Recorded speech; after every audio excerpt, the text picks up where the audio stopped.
In 1453, Constantinople, the queen of cities, faced her final dawn. For more than 1,000 years, she stood as the heart of Christianity and civilization, a city believed to be guarded by God himself.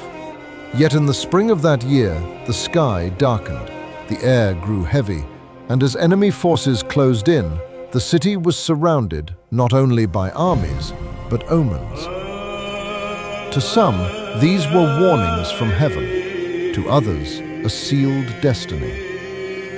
This is the story of the 5 strange events that occurred during the fall of Constantinople.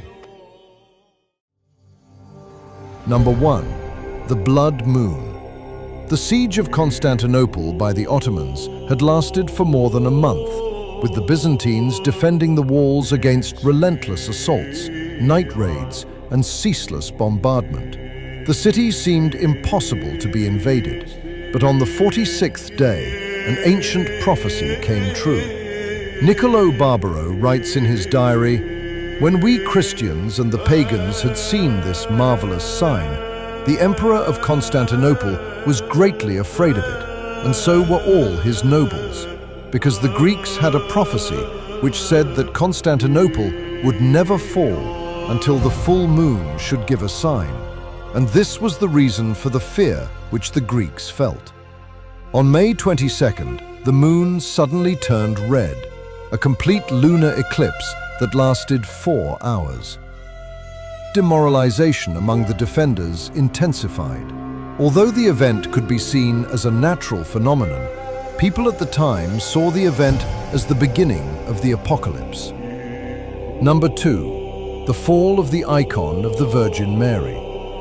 Around the 25th of May, the Byzantines, terrorized from the events they expected to follow, sought help from the Virgin Mary through prayer and walked around the walls of Constantinople holding her miraculous icon to encourage the soldiers.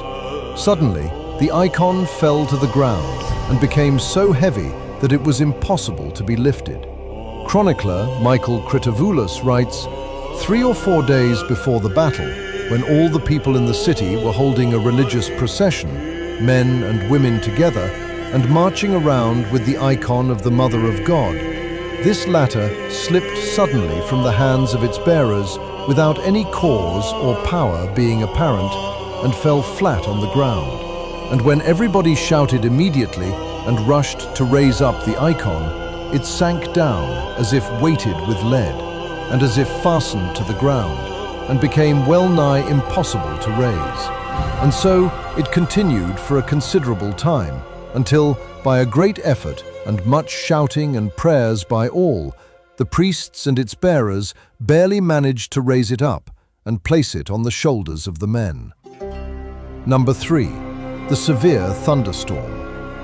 Shortly after, on the same day, during the marching, a sudden, unseasonal thunderstorm began. It was so violent and dangerous that it flooded the streets of the city and prevented the people from walking further.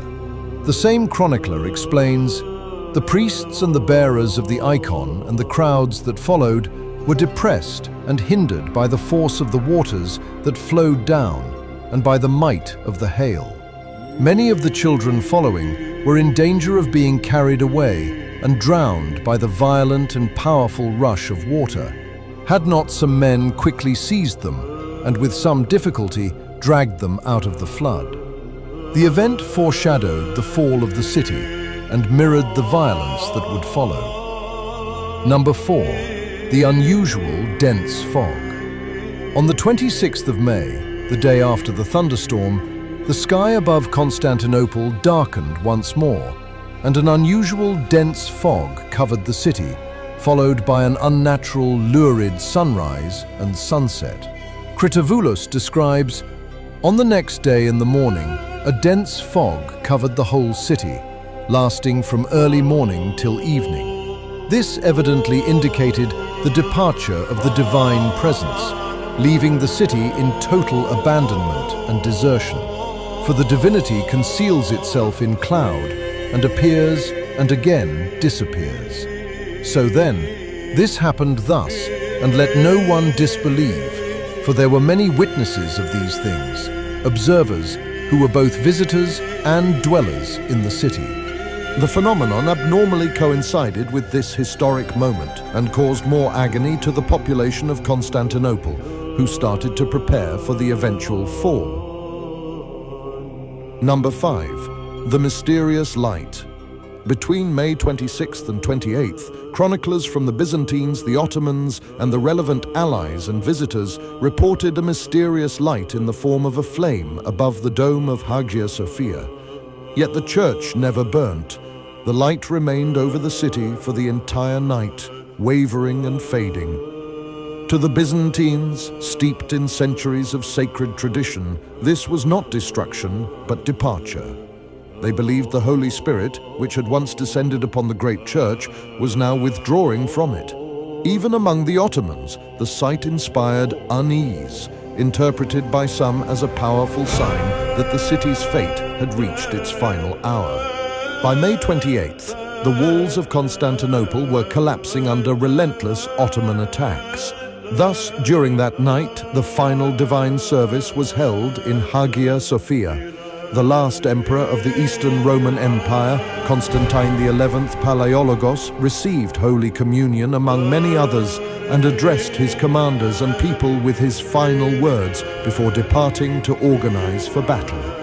By then, the Byzantines were prepared to tragically accept their fate, and on May 29th, the Ottoman assault began. Cannon fire shook the shattered defenses as Ottoman forces surged forward, slaughtering and looting. In the end, Constantinople fell, and the Queen of Cities passed into history as the world crossed the threshold of a new age.